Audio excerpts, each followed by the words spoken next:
Welcome to BRK Sanmargam with Lakshmi. ప్రస్తుతం మనతో పాటు స్టూడియోలో ఉన్నారు మనందరికీ సుపరిచితులు, ఆత్మీయులు, పండితులు శ్రీ కాకునూరి సూర్యనారాయణమూర్తి గారు. వారిని అడిగి సన్మార్గంలో మన జీవన మార్గం గురించి మనకు తెలియని విషయాలు తెలుసుకుందాం. గురువు గారు నమస్కారం అండి. నమస్కారం అమ్మాయి. మీరు వస్తున్నారంటేనే నేను ఒకసారి ఆ దేవాలయానికి వెళ్ళి వచ్చాను.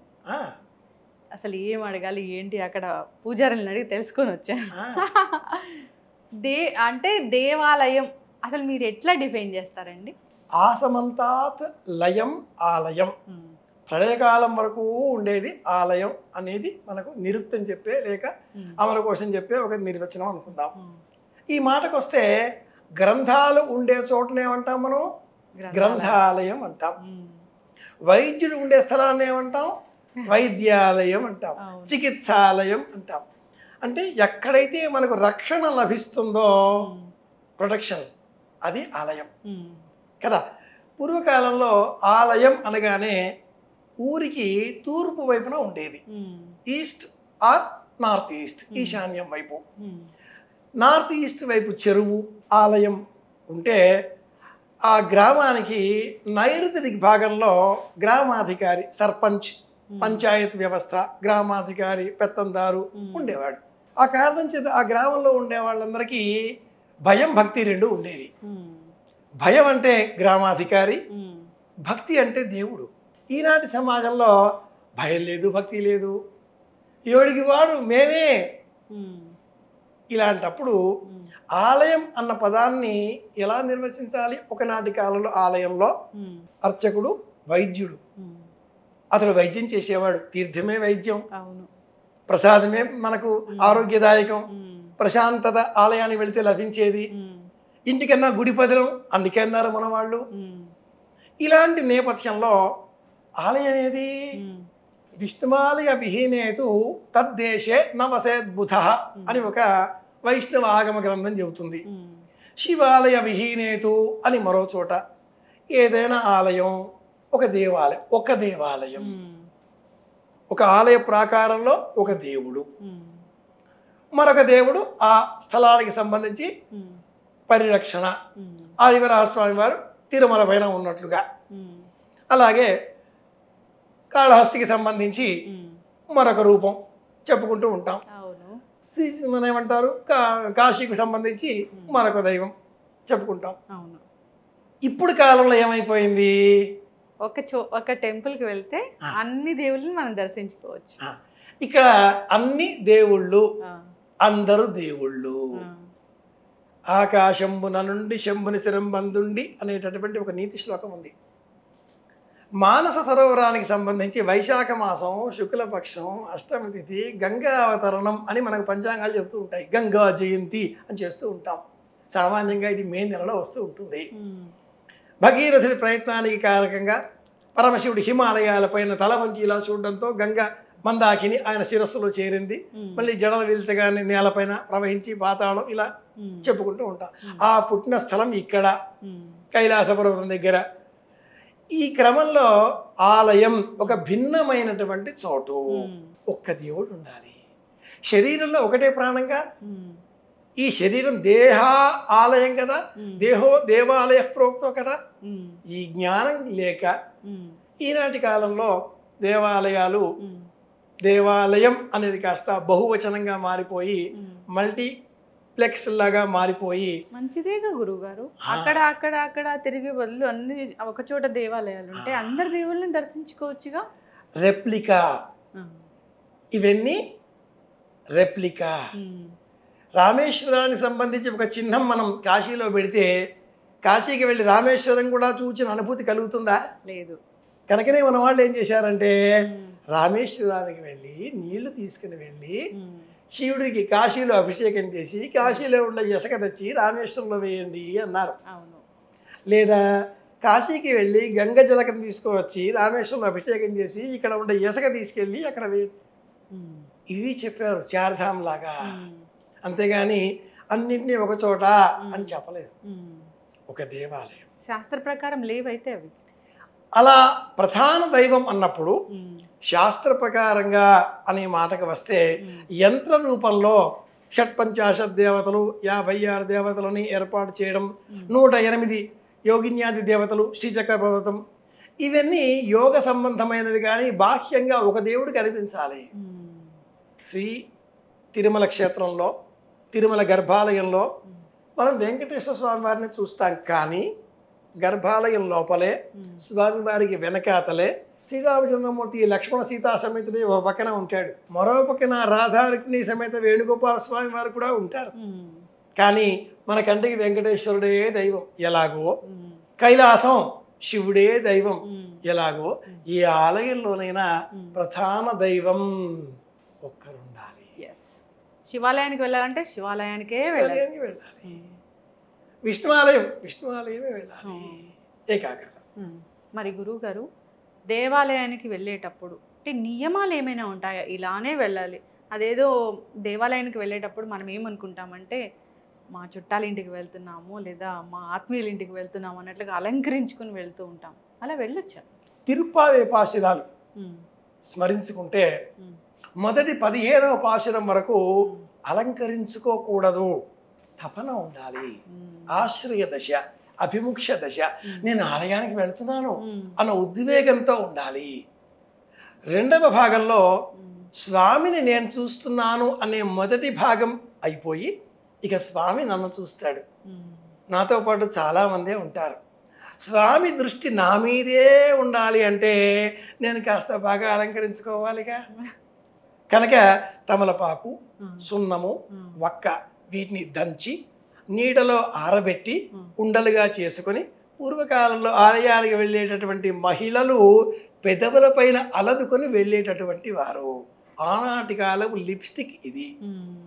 సున్నం, కాచు, వక్క దంచి నీడలో ఉండలుగా ఆరబెట్టుకొని వెళ్ళే సమయంలో ఇలా బయటకి మాత్రమే పళ్ళ వరుస తెల్లగా ఉండాలి, కెమికల్స్ లేవు, ఆరోగ్యదాయకమైన తమలపాకు అలంకరించుకోవాలి. స్వామి నన్ను చూస్తాడు అన్న లక్ష్యం మన మనసులో కుదిరిన తర్వాత, అలా కాని పక్షంలో తోటి వాళ్ళకు చెప్పడం కోసం, సెల్ఫీలు తీసుకోవడం కోసం వెళితే ఆలయాన్ని అపవిత్రం చేసినట్లే, సనాతన ధర్మాన్ని వేళాకోళం చేసినట్లే, ఇతర మతాల వారికి నవ్వులాటగా మార్చినట్లే, మహా పాపం ఒడిగట్టుకున్నట్లే. ఆలయాలలో సెల్ఫీలు, ఆలయాలలో అలంకరించుకోవడాలు, ఆలయాలలో నవ్వడాలు, ఆలయాలలో ముచ్చట్లు పెట్టుకోవడాలు, ఆలయాలలో సెల్ ఫోన్లు చూడడాలు. ఆలయానికి వెళ్ళావు, అరగంట కాలక్షేపం చెయ్యలేరు. ఒక రోజుకి 1440 నిమిషాలు పరమాత్మ మనకిస్తే 14 నిమిషాల సమయం కేటాయించలేమా? కాబట్టి ఆలయానికి వెళ్ళే సమయంలో తీసుకోవాల్సిన జాగ్రత్తలలో మనస్సుని చేతబుచ్చుకొని, అంటే చేతిలో పట్టుకోగలమా? మనస్సుని పట్టుకోగలం. చేతిలో అక్షింతలు ఉండాలి, చేతిలో పూల సజ్జ ఉండాలి, చేతిలో ఒక పత్రం, పుష్పం, ఫలంతో ఏదో ఒక వస్తువు ఉండాలి. అదేదో సినిమాలో చెబుతూ ఉంటాడు. ఆ కథానాయకుడు పొద్దస్తమానం అమ్మాయి కాళ్ళ వైపు చూస్తూ ఉంటే ఆ అమ్మాయి ఆ కథానాయకుడికి ఒక పుస్తకము, ఒక ఏమంటారు గుమ్మడికాయ వచ్చి నెత్తిపైన పట్టుకొని చేతిలో పట్టుకొని ఇప్పుడు ఏకాగ్రత కుదిరిందా అంటుంది. చేతిలో ఒక వస్తువు ఉంటే ఏకాగ్రత. అందుకే మన వాళ్ళు ఏం చెప్పారు? జపమాల పట్టుకోండి, కొబ్బరికాయ పట్టుకోండి, పూలు పట్టుకోండి, మీ శక్తి కొలది అప్పులు చేయకండి. కావాల్సిందల్లా ఏకాగ్రత. మనస్సుని ఇలా పట్టుకొని అంటే అర్థం ఇది. తీసుకెళ్లాల్సినవి ఏంటి అసలు ఆలయానికి వెళ్ళినప్పుడు? ఆలయానికి వెళ్ళేటప్పుడు తీసుకెళ్ళవలసినవి పత్రం, అంటే ఆ దైవాన్ని సమర్పించేటటువంటి సంబంధించిన చెట్టుకు సంబంధించిన ఆకులు, తులసి దళాలు కానీ, మరువం కానీ అంటే దవనం కానీ, పువ్వులు కానీ, లేదా ఇంకేవైనా ఆకులు కానీ, వీటితో పాటుగా కాసింత చిన్న రాగి చెంబులో మంచినీళ్లు గడప పైన పోయడానికి, అభిషేకంగా సమర్పించడానికి, అలాగే అగరొత్తులు, కొబ్బరికాయ, కొన్ని వస్తువులు ఇలా మనం ఏర్పాటు చేసుకున్నాం. గంధము, కుంకుమ, పసుపు, పువ్వులు, అగరొత్తులు, కొబ్బరికాయ, కాసింత పటిక బెల్లము లేదా తేనె లేదా ఎండు ద్రాక్ష లేదా ఎండు ఫలాలు నైవేద్య నిమిత్తం, సమర్పించే నిమిత్తం యథాశక్తి ఉన్నవి తీసుకెళ్ళాలి. దశాంగంగులోపేతం. మనం వినియోగించే అగరబత్తి ఒరిజినల్ అగరబత్తి కానే కాదు, ఏదో ఏదైతేనేం ఇవి తీసుకెళ్ళాలి. అయితే ఇవి తీసుకెళ్ళడం కోసమే మనం వెళ్ళకూడదు. ఇవేవీ లేకపోయినా పర్వాలేదు, కాసిని అక్షింతల చేత పుచ్చుకుని అయినా వెళ్ళాలి, చేతి పిడికిలి బిగించి వెళ్ళాలి. ఆలయంలో అందరూ గుర్తుపెట్టుకోవలసింది, చేతులు ఇలా బాగా విస్తృతంగా ఏదో వాకింగ్ చేస్తున్నట్లుగా నడవకూడదు, వెళ్ళకూడదు. అలాగే పెద్ద పెద్ద బారలు వేసి నడవకూడదు. అడుగులో అడుగు వేసి పాద నమస్కారం అంటారు. నెమ్మదిగా తల వంచుకొని మనస్సులో ఏ దైవం ఆలయానికి వెళ్ళామో ఆ దైవనామం స్మరిస్తూ భక్తిపూర్వకంగా, వినయపూర్వకంగా, శ్రద్ధాపూర్వకంగా, ఆసక్తితో, అనురక్తితో, అభిమానంతో ఆలయానికి వెళితే ఆ ఆదిదేవుని అనుగ్రహం లభిస్తుంది. ఒక మాటలో చెప్పుకోవాలి అంటే అహం తొలగితేనే అనుగ్రహం లభిస్తుంది. అహంతో ఉన్నాం, నాకు 10 మంది తెలుసు, అప్పుడే మాట్లాడుతూ ఉంటాడు, ఏదో పెద్ద విఐపి లాగా అప్పుడే అటు ఇటు చూస్తూ ఉంటాడు, పెద్ద తానే గొప్ప అన్నట్లుగా పెద్ద గొంతుకతో ఎదుటి వాడిని ముందు వాడిని నియంత్రిస్తూ ఉంటాడు. ఎంతసేపు ఎవరిని బెదిరిస్తున్నారు? అర్చకులు నైవేద్యం చేస్తున్నారేమో, నీ వచ్చావని స్వామి దర్శనం ఇవ్వాలా, కాసింతసేపు వేచి ఉండలేవు. కావలసింది శ్రద్ధ. కానీ విఐపీస్కి గర్భగుడిలో దర్శనానికి అనుమతిస్తూ ఉంటారు కదా, పేదవాళ్ళని, నార్మల్ పీపుల్ని అందరినీ బయటే పెట్టేస్తుంటారు కదా. 90-2000 దశకంలో ఉభయ రాష్ట్రాలు, ఇప్పుడు ఆనాటి కాలంలో ఒకే రాష్ట్రం, తెలుగు వారందరినీ ఒక్క ఊపి కదిల్చి పారవేసిన ప్రముఖ రచయిత యండమూరి వీరేంద్రనాథ్. ఆయన ఒక నవల రాశాడు, పర్ణశాల. ఆ నవలలో తిరుమల కొండపైకి ఒక సామాన్య భక్తుడు వెళతాడు. సమస్తము కోల్పోయి కోటీశ్వరుడిగా ఉండే వ్యక్తి బికారిగా మారిపోయి నడుచుకుంటూ కొండపైకి మరొక వ్యక్తి వెళతాడు. మరొక కోటీశ్వరుడు వెళతాడు. స్వామిని చూసిన ఆనందంతో తన తెచ్చినటువంటి ఆ డబ్బుని ఇలా విసిరివేస్తే ఆ డబ్బు సామాన్య భక్తుడి చేతికి తాకి, నుదుటికి తాకి రక్తం కారుతూ ఉండగా అరచేతిలో పట్టుకుంటాడు. అలా చూస్తాడు, ఆ రూపాయితో ఆ వ్యక్తి కోటీశ్వరుడు అవుతాడు కథలో. సత్యం చూస్తే డబ్బున్న వాళ్ళకి ప్రివిలేజెస్ అన్న పేరిట 1932 నుంచి తిరుమలలో లడ్డు ఆరంభమైంది. అంతకంటే ముందు లడ్డు లేదు. 1978 నుంచి ఆ ఆలయానికి సంబంధించి కొత్త పద్ధతులు ఆరంభమయ్యాయి. 1348-1402 మధ్యకాలంలో విదేశాలకు సంబంధించిన కొంతమంది పాళెగాండ్రు, సామంతరాజులుగా పక్క దేశాలలో ఉండే తురుష్క రాజుల కాలంగా వచ్చినటువంటి ఆధిపత్య ధోరణులకు భయపడి కప్పం చెల్లించే అవసరం రావడంతో రుసుములు ఏర్పడ్డాయి.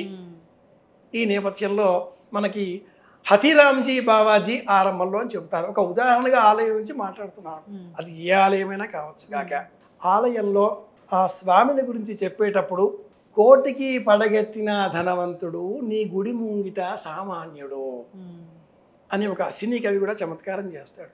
వినడానికి బాగుంటాయి, కానీ ఈనాటి కాలంలో డబ్బున్న వాళ్ళది లోకంగా మారిపోయింది.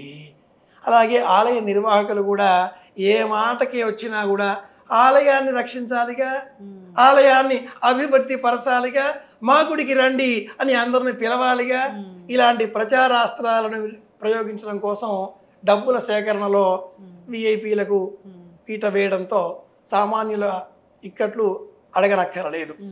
భగవంతుడు అందరినీ ఒకేలా చూస్తాడు కదా గురువు గారు. భగవంతుడి దృష్టిలో అందరూ సమానమే తల్లి, మనం పోవక్కర్లేదు. చిన్న ఉదాహరణగా చెబుతాను. ఓ అర్ధరాత్రి వేళ అలరమేలు మంగమ్మ ఎలా ఉన్నాడు పాపమ్మ, ఆయన నిలుచునే ఉన్నాడు, కూర్చునే అవకాశం కాడా లేకుండా ఇంతమంది ఆయన పీకు తింటున్నారే అనేసి ఇల్లాలకే కదా జాలి పుట్టేది, మగవాళ్ళకి ఎప్పుడు జాలి కలగదు. ఆవిడ పైకి వెళ్ళింది, ఆయన ఇలా కళ్ళు మూసుకున్నాడు, నామం పెట్టేశారు కనిపించకుండా కూడా. ఆ పక్కన చూశాడు, తాంబూలం చిట్ట చివరి విచారం ఉంది. ఇల్లాలకి ఇలా చూశాడు, ఆవిడ తీసుకుంది. ఎప్పుడు విశ్రాంతి అని అడిగింది. ఏమో అన్నాడు ఆయన. ఈలోగల తలుపులు మూసేశారు. అనవే మాటల్లో లాగా అప్పుడు చిరునవ్వులు చిందించే ప్రయత్నం చేశాడు స్వామి. అంతలోనే మళ్ళీ తలుపులు తెరుచుకున్నాయి. ఇదేమిటండి, ఉండు చూడు అన్నాడు. ముందుగా విఐపీల దర్శనం, ఆ వచ్చేవాళ్ళ కోరికలు, ఫలానా వాళ్ళని తీసేసి ఆ పదవి నాకు ఇస్తే స్వామి వజ్రకిరీటం నీదే. అలరమేలమంగా ఉలిక్కి పడింది. ఆ 5గురిని అంతం చేసి ఆ ఆస్తి నాకు ఇప్పించేశావా, నిలువు దిప్పుడు ఇస్తాను. తూలి పడిపోయింది. ఇంకా విను అన్నాడు స్వామి. ఆ ఘట్టం అయిపోయిన తర్వాత మధ్యతరగతి సామాన్య ప్రజలు, మా అత్తగారు ఎప్పుడు పోతారు, ఇల్లు నా పేరుతో రాయిస్తుందా, మా తోటి కోడలు పోతే బాగుండు, ఆ 2 పోర్షన్స్ నాకే అవుతాయి, ఇలా కోరుకునే వాళ్ళ మధ్యతరగతి కోరికలు. ఇదేమిటండి అంది అలరమేలు మంగ. అందుకే నేను కళ్ళు మూసుకున్నాను. చెవులు కూడా మూసే విధంగా మకర కుండలాలు అలంకరించేస్తున్నారు ఈ అర్చకులు కనుక నాకు ఏదీ వినపడడం లేదు, ఏమీ చూడడం లేదు, నిలిచినే ఉన్నాను, వస్తున్నారు పోతున్నారు అంటూ నవ్వుతున్నాడు ఆయన. సామాన్య భక్తుడు ఒక్కసారి వెళ్ళాలి, మనసులో నిలుపుకోవాలి.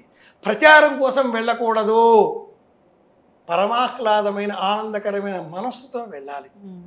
నవవిధ భక్తి మార్గాలలో శ్రవణం, కీర్తనం, విష్ణు స్మరణం, పాదసేవనం, వందనం, అర్చనం, దాస్యం, సఖ్యం, ఆత్మ నివేదనం, మనస్సు సమర్పించడమే గొప్పది కదా భక్తి. కనుక సామాన్యులు మాన్యులు అన్నప్పుడు కార్పొరేట్ కల్చర్తో ఈనాటి కాలంలో అనేక ఆలయాలు విషతుల్యకరమైన పరిస్థితి కల్పిస్తున్నాయి, నిజమే, సందేహమే లేదు. అలాంటప్పుడు మనం వెళ్ళడం మానేస్తే సరి. అంటే తేడా చూపిస్తున్నారు కదా అని. తప్పకుండా. ఏమైనా అంటే ఏమంటారు, వాళ్ళు డబ్బు ఇచ్చారు కాబట్టి అన్నదాన సత్రాలు కావాలిగా, ఫ్యాన్లు కావాలిగా, ఏసీలు కావాలిగా, సత్రాలు కావాలిగా, దేవలోకం కట్టబోతున్నారుగా తిరుమలలో అలిపిరి వద్ద, మరి ఇవన్నీ ఎలా వస్తాయి, డబ్బు కావాలిగా. సమస్తము కూడా ధనమూలం ఇదం జగత్ కదా అంటారు. సామాన్య భక్తులు రోజు 1 రూపాయి పసుపు రంగు కట్టిన ఆ గురిగిలో వేసుకొని, హుండిలో వేసుకొని ఇంట్లో స్వామి నీవే అంటూ ప్రశాంతంగా ఒక్క పదం మళ్ళీ చెప్పేది తృప్తి. ఆ తృప్తి ఉన్నవాడు మళ్ళీ మళ్ళీ తిరుపతికి వెళ్ళడు, మళ్ళీ మళ్ళీ కైలాసానికి వెళ్ళడు. తృప్తి గలవాడికి ఇల్లే దేవాలయం. ఇంట్లో ఉండకుండా బయటికి పోతున్నాడు అంటే అర్థం ఇంట్లో పరిస్థితులు అతడికి అనుకూలంగా లేవు. ఎప్పుడెప్పుడు ఇంటికి పోదామా అన్నట్లుగా ఉండాలి. అంతేగాని చీకట్లో దొంగలాగా బయటపడి, చీకట్లో అర్ధరాత్రి దొంగలాగా ఇంట్లోకి చేరి 12 గంటలు దేహం, శరీరం, మనస్సు రహదారులు అంకితం చేసి రోడ్లపై పడి తిరుగుతూ ఉష్టులోని పోయి ఆ ఇల్లు కాకుండా పోతుంది, నరకప్రాయం అవుతుంది. నరకాన్ని ఇక్కడే చూస్తున్నాం. మన మనస్సుని మనం నియంత్రించుకోగలిగితే అంతా ఆనందమే. ఎస్ గురువుగారు, మీరు చెప్పినట్లుగా సోమవారం మన శివయ్య గుడికి, మంగళవారం ఆంజనేయ స్వామి గుడికి, ఇలా వారాన్ని ప్రతిరోజు ఒక గుడికి వెళ్ళి దర్శనం చేసుకోవాల్సిన అవసరం ఉంటుందా? అలా చేసుకుంటే మంచి జరుగుతుందా? ఉండదు. దేవుడు ఒక్కడే. రోజుకో మంత్రం, రోజుకో దేవుడు, రోజుకో లక్కీ నంబరు, రోజుకో లక్కీ రంగు, అలా ఉండదు. జ్యోతిషంలో ఇవన్నీ అంతర్భాగాలే. కానీ స్థూలంగా ఒకటి ఉంటుంది, అది మన జాతకం, మన దైవం, మన అనుగ్రహం. ఒక రూపం, ఒక తండ్రి, ఒక తల్లి, ఒక భార్య, ఓ భర్త, ఓ కుటుంబం, ఓ దైవం, ఓ పాన్ కార్డు, ఓ ఆధార్ కార్డు. కరెక్ట్. 2 ఆధార్ కార్డులు పెట్టుకుంటామంటే ఒప్పుకుంటారా? చావగొట్టి చెవులు మూస్తారుగా. ఎలాగో ఒక దైవం, ఒక కుటుంబం, ఒక పద్ధతి, జీవితానికి ఒక పద్ధతి, ఒక ఒరవడి అంటూ లేకుండా పోతే అగమ్య గోచరంగా మారిపోతాం. ఇది ముఖ్యం. మరి దేవాలయానికి వెళ్ళినప్పుడు ఖచ్చితంగా మన గోత్రనామాలతో పూజలు చేయించుకోవాలా? ఎంత మాత్రమూ చెప్పకూడదు. ఆలయానికి వెళితే సర్వేషాం లోకా సమస్తాః జనానాం అని చెప్పాలి, అస్మాకం సహకుటుంబానాం అని చెప్పాలి. కొంతమంది ప్రత్యేకమైన కోరికలు కలవాళ్ళు వాళ్ళ కోరికకు సంబంధించిన ప్రత్యేకమైన అర్చన విధానం చేస్తున్నప్పుడు మాత్రమే అడ్రస్ చెప్పాలి. ప్రతి వాళ్ళకి మనం అడ్రస్ చెప్పం కదా, కనిపించిన ప్రతి వారికి మన చరవాణి ఫోన్ నెంబర్ ఇవ్వం కదా. ఏ సందర్భమో ఎక్కడో అక్కడే మనం కోట్ చేస్తాం. ఎలాగో ప్రత్యేక పరిస్థితులలో ఉన్నప్పుడు మాత్రమే మనం మన అడ్రస్ చెప్పాలి. కానీ ప్రతి సందర్భంలో కూడా నాకే పుణ్యం కావాలి, ఇది పాపం. ఈనాటి కాలంలో సమాజం అంతా పుణ్యం చేయడం లేదు, పుణ్య ఫలితాలు కావాలి అంటుంది. ప్రతి క్షణం పాపమే చేస్తుంది, పాప ఫలాలు మాకు వద్దు అంటుంది. ఇది లోకం. వెళ్ళకుండానే ఆ సంవత్సరం అంతా మా గోత్రనామాలతో పూజలు చేయించండి అని డబ్బులు కట్టే వాళ్ళు కూడా ఉన్నారు కదా గురువుగారు. తప్పకుండా అది మంచిది. వెళ్లకుండా ఎవళ్ళ పని వాళ్ళు చేయడమే రామరాజ్యం. పొదస్తమానం మనం ఆలయంలో వెళ్ళి కూర్చుంటే మరి మన పని ఎవరు చేయాలి? కానీ మనకు మనోబలం పెంచే సంకల్పం ఒకటి ఉంది. పరమాత్ముడు మనకు 2 కాసులు ఎక్కువ ఇచ్చాడు. ఓ కాసు ఆలయంలో మనం అందించి మన గోత్రనామాలతో పాటుగా సమస్త లోకాలకి మేలు కలిగించే విధంగా సంకల్పం చెబితే ఆ అర్చకుడు ఎన్ని పేర్లు చెప్పినా, ఎన్ని గోత్రాలు చెప్పినా, ఎన్ని జాబితాలు చదివినా చిట్ట చివర చెప్పే మాట ఒకటి ఉంది. స్వస్తి ప్రజాభ్య పరిపాలయంతా న్యాయేన మార్గేణ మహిషః గోబ్రాహ్మణేభ్యః శుభమస్తు నిత్యం లోకా సమస్త సుఖినో భవంతు. కాబట్టి అలా మనం డబ్బులు ఇచ్చేసి స్వామి నా పని నేను చేస్తున్నాను, నీ పని నువ్వు చెయ్యి. ఆవాహనం నజానామి విసర్జనం ఏవం ధ్యాత్వా మహాదేవి యథాయోగ్యం తథా కురు. నీకేం తోస్తుందో అది చేయి తల్లి, నాకేం తోస్తుందో అది నేను చేస్తూ వెళుతున్నాను. పుణ్య బలం పెంచుకోవడం అంటే ఒకేసారి 10 కోట్లు వెళ్ళి బ్యాంకులో వేయడం కాదు. రోజు కాసింత పని చేయడం. మన పని మనం చేస్తూ ఉంటే పనిలో నైపుణ్యం పెరుగుతుంది. అధికారికి మన నైపుణ్యం నచ్చితే మన జీతం పెంచుతాడు. నచ్చనప్పుడు మనం ఇంకొక చోటికి వెళ్ళిపోతాం. నైపుణ్యం పెంచుకోవడం మానకూడదు, ఇది ముఖ్యం. సంస్థని అభిమానించకూడదు, పనిని అభిమానించాలి. ఈనాటి కార్పొరేట్ రాజులంతా చెప్పే వాక్యాలు ఇవి. గొప్ప వాళ్ళు చెప్పేది don't love the organization, love your work. చాలా మంచి quotation. At the same time ఈ వర్క్ మనకి ఇచ్చింది ఎవరు? సంస్థ క్షేమంగానే ఉంటే మనం అంతా ఇక్కడ హాయిగా ఉంటాం. చెట్టు ఉండాలిగా, వచ్చి వాలాలి చిరగలన్నీ కూడా. అంటే ఇలాంటి ఆలోచనలతో మనం జీవితాన్ని, ఆధ్యాత్మికతను, భక్తిని ఒక్కసారి మళ్ళీ చూస్తే చెట్టు ఆలయం, చిలకలు మలం.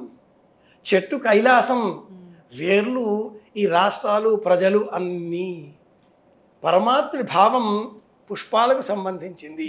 నియంత్రించలేం, ఆస్వాదించగలుగుతాం. ఇది విషయం. గురువుగారు, చివరిగా ఎవరైనా ఫస్ట్ బర్త్డే పిల్లలకు చేస్తున్నారు అన్నప్పుడు అంటే శాస్త్ర ప్రకారం ఇలా చేసుకోవాలని ఏమైనా రాసుందా? ఆయుష్య కర్మ అని ఒకటి ఉన్నది. వర్ధాపయిష్ణువు కర్మ అని అంటాను దాన్ని. ఆయుష్యం వర్చస్సుకం సువీర్యకం ఆయుష్పోషమౌద్భిద్యం ఇదగం హిరణ్యం జైత్ర్యాజాభిషతామాం ఇటువంటి సూక్తములతో ఆయుష్య హోమం అనే ఒక హోమాన్ని నిర్వహించి ఉదయమే లేచి నెత్తికి తలంటుకొని చమురు రాచుకొని, అంటే బొట్టు పెట్టుకున్నాక నూనె రాచుకొని, శరీరం అంతా కూడా నువ్వుల నూనె అలుదుకొని స్నానం చేసి, పొడి వస్త్రము ధరించి, దేవతారాధన చేసి, అమ్మకు నాన్నకు నమస్కరించి, పాలతో చేసినటువంటి పాయసాన్ని, తీపి పదార్థాన్ని స్వీకరించి, దేవాలయానికి వెళ్ళి నమస్కరించి 10 మందికి సహాయం చేసి ప్రశాంతంగా జీవితం గడపాలి. ఇలా చేస్తే ఈ సంవత్సర కాలం అంతా ఆనందంగా గడుస్తుంది. గడిచిన సంవత్సర కాలంలో నేను చేసిన తప్పులన్నీ కూడా క్షమింపబడిపోతాయి. మంచి మాత్రమే క్యారీ ఫార్వర్డ్ చేసుకుంటాం. ట్రయల్ బ్యాలెన్స్లో తప్పు జరిగితే ఆ తర్వాత P&L అంటే ప్రాఫిట్ అండ్ లాస్ అకౌంట్ ఎప్పటికీ టాలీ కాదు. ప్రాఫిట్ అండ్ లాస్ అకౌంట్ సరిగా మనం నిరూపించకపోతే బ్యాలెన్స్ షీట్ టాలీ కాదు. ఈ క్రమంలో గతం, వర్తమానం, భవిష్యత్తు అనే 3 కర్మలను కూడా పోల్చుకొని ఈ క్రమంగా జీవితాన్ని ముందుకు తీసుకువెళ్ళాలి. అంటే పుట్టినరోజు నాడు 10 మందికి సహాయం చేసే విధంగా ప్రశాంతమైన జీవితం గడపాలి. అంతేగాని కేకులు తెచ్చి ఉఫ్ ఉఫ్ అని ఊదేస్తే దీపాలు ఆర్పేసే జాతి కాదు మనది. దీపాలు ఆర్పేసే వాళ్ళు దొంగలు. మనం దీపాలు ఆర్పేసే జాతికి చెందిన వాళ్ళం కాదు. మనం చెయ్యిచ్చే జాతికి చెందిన వాళ్ళం కాదు. చెయ్యివ్వడం అంటే హైదరాబాదీ భాషలో హాత్ దేనా అంటూ ఉంటారు. మనం చేయిచ్చే జాతి కాదు, చేతులు జోడించే జాతి. పుట్టినరోజు నాడు చేసుకోవలసినవి కొన్ని ప్రత్యేకంగా జ్యోతిష శాస్త్రం కాలామృత గ్రంథంలో చెప్పబడి ఉన్నాయి. అక్షరాభ్యాసం, అన్నప్రాశన, ఈ పుట్టినరోజు సంబంధించి ఆ నక్షత్రం సంబంధించి తప్పకుండా చేయాలి. కొత్తగా పుస్తకం కొనుక్కోవాలి. పుట్టినరోజు నాడు కొత్త పుస్తకం కొనుక్కోవాలి. కొత్త పుస్తకాన్ని చదివేటటువంటి వారికి ఇవ్వాలి. కొత్త పదార్థం తినాలి. కొత్త పదార్థం 10 మందికి పంచి పెట్టాలి. ఇవి చెయ్యాలి. అంతేగాని అర్ధరాత్రి వరకు మత్తు పానీయాలు పుచ్చుకొని వీధులు తందనాలు ఆడుతూ తిరుగుతూ అలా చేస్తే ఇలాగా అంటే 60 ఏళ్ల జీవితం 6 ఏళ్ల కాలంలో అయిపోతుంది. చక్కగా చెప్పారు గురువు గారు. అందరూ శాస్త్ర ప్రకారం పెద్దలు ఏం చెప్పారు దాని ప్రకారం జీవన విధానాన్ని కొనసాగించాలి. దేవాలయాల గురించి కూడా చాలా చక్కగా చెప్పారు. మనం ఏ విధంగా మానవ సంబంధాలలో కుటుంబ జీవనం చిన్న భిన్నం అవుతోంది. దీన్ని సరిపుచ్చుకునే పద్ధతులు ఏమైనా ఉన్నాయా? ఎందుకంటే నువ్వే చెప్పావు అమ్మాయి, ఇంటికి పోవాలా అంటే తగ్గాలా అనే క్వశ్చన్ ఆరంభం. రైట్. గురువుగారు, జనరల్గా చూస్తూ ఉంటాము, అంటే మానవ సంబంధాలు అంటే ఇలానే ఉండాలి అనేది పోయి ఇలా ఉండాలా అనేది మీలాంటి పెద్దలు ఇలా ఉన్నాయా అనే క్వశ్చన్ చేసుకునే పరిస్థితి వచ్చింది. అంటే మానవ సంబంధాలు అనేవి ఎలా ఉండాలి గురువుగారు? రాముడు, లక్ష్మణుడు, సీత, దశరథుడు, కైకేయి ఇలా చాలా పాత్రలు ఉన్నాయి. కుటుంబంతో ఎలా ప్రవర్తించాలో చెప్పేది రామాయణం. బంధువులతో ఎలా ప్రవర్తించాలో చెప్పేది భారతం. అంటే సమాజంతో ఎలా ప్రవర్తించాలో చెప్పేది భారతం. నాతో నేను ఎలా ప్రవర్తించాలో, ఎలా ఎదగాలో చెప్పేది భాగవతం. రాముడు, లక్ష్మణుడు, భరతుడు, శత్రుఘ్నుడు ఇది కాదు సీక్వెల్. రాముడు, భరతుడు, శత్రుఘ్నుడు, లక్ష్మణుడు.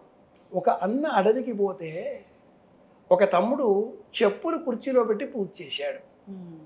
ఒక తమ్ముడు అన్నను అనుసరించాడు. ఇల్లాలు పక్కనే ఉన్న మొహం కూడా చూడలేదు. అన్నదమ్ములు ఎలా ఉండాలో రామాయణం చెబుతుంది.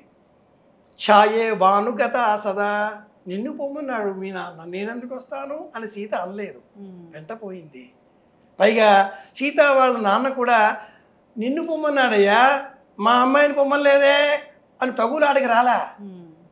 ఎలా ఉండాలో చెప్పేది రామాయణం. అన్నదమ్ముల మధ్య యుద్ధాలు సహజం. అన్నదమ్ముల పిల్లలు వారి పిల్లలు, శాంతికాముడిగా ధర్మరాజు చెప్పేది భారతం. ఈనాటి కాలంలో భార్యాభర్తల మధ్య ఎందుకు ఇలాంటి గొడవలు వస్తున్నాయి అంటే సీతారాముల కథ తెలియదు. అన్నదమ్ముల మధ్య అడుగు స్థలం పంపకాల్లో ఎక్కువగా పోతే హత్యలు చేసేంత వరకు వెళ్ళిపోతున్నారు. ఎందుకు ఇలా జరుగుతుంది అంటే రామాయణం తెలియని కారణం. నేను రాజ్యంలో ఉంటే భరతుడు రాజ్యానికి రాడు అని తెలిసి తండ్రి చెప్పాడు అని కైక చెప్పగానే రాముడు మారు మాట్లాడకుండా అడవులకు వెళ్ళిపోయాడు. రాముడు రాజ్యంలో ఉంటే భరతుడు రాజ్యానికి రాడు. సీతారాముల అంటే నలుగురు అన్నదమ్ముల వివాహం అయిన తర్వాత ఆ సోదరులు 12 సంవత్సరాల పాటు అయోధ్యలో ఉన్నారు. సీతారాములు, లక్ష్మణుడు, ఊర్మిళలు అయోధ్యలో 12 ఏళ్ళు. భరతుడు మేనమామల ఇంట్లో 12 ఏళ్ళు. అన్నదమ్ములు ఇలా ఉండాలి అని చెప్పేది. ఇదంతా పుస్తకాల్లో మీ పోటీ కండువాలు వేసుకున్న పండితులు బోర్డు చెప్తూ ఉంటారండి, మీరు ఎలా ఉంటారో మాకు తెలుసు అనే వాళ్ళకి ఒక్క చివరి మాట చెప్పదలుచుకున్నాను. ఈనాటి కాలంలో మొగుడు పెళ్ళాలు టామ్ అండ్ జెర్రీ లాగా ఉండాలి. ఈనాటి కాలంలో 100%. టామ్ అండ్ జెర్రీ కథ నిజానికి వాల్ట్ డిస్నీ వాళ్ళది కాదు. మహాభారతంలో భీష్ముడు ధర్మరాజుకు చెప్తాడు. అనుశాసనిక పర్వంలోనిది. ఓ చెట్టు మీద కొమ్మల్లో ఓ పిల్లి, చెట్టు కింద కలుగులో ఒక ఎలుక, వాటి పేర్లు ఉంటాయి బలితుడు, రోమశుడు. ఒకనాడు ఆ ఎలక అలా కన్నంలో ఉంది, పిల్లి కిందికి దిగింది, చెట్టు కింద ఒక వలలో పడింది. పిల్లి వలలో పడింది కదా, ఎలక స్వేచ్ఛ. దూరంగా ఒక ముంగీస, ఒక గుడ్లగుబ్బ వచ్చేసాయి. భయపడిపోయింది ఎలక, పోతే ప్రాణం.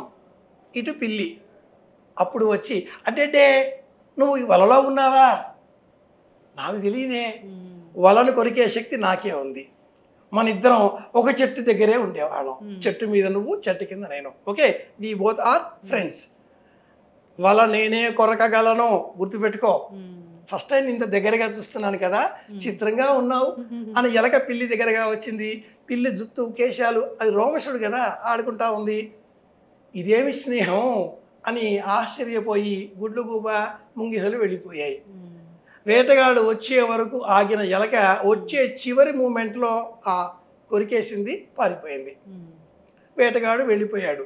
పిల్లి మళ్ళీ దిగి ఎలక మన ఫ్రెండ్షిప్ చేద్దామా అంటే, పోవే పిచ్చిమోహమా, మన స్నేహం అప్పుడే, నువ్వు నన్ను కాపాడావు, నేను నిన్ను కాపాడా, నువ్వంటే ఆ గుడ్లుగూబకి భయం కాబట్టి రాలే, మన ఫ్రెండ్స్ అంతే, మరి నన్ను అప్పుడే చంపేయచ్చుగా అంటే, నువ్వు నన్ను ఎలక వల కొరకకుండా ఉంటే వేటగాడు వచ్చేసి నన్ను తీసుకుపోయేవాడుగా.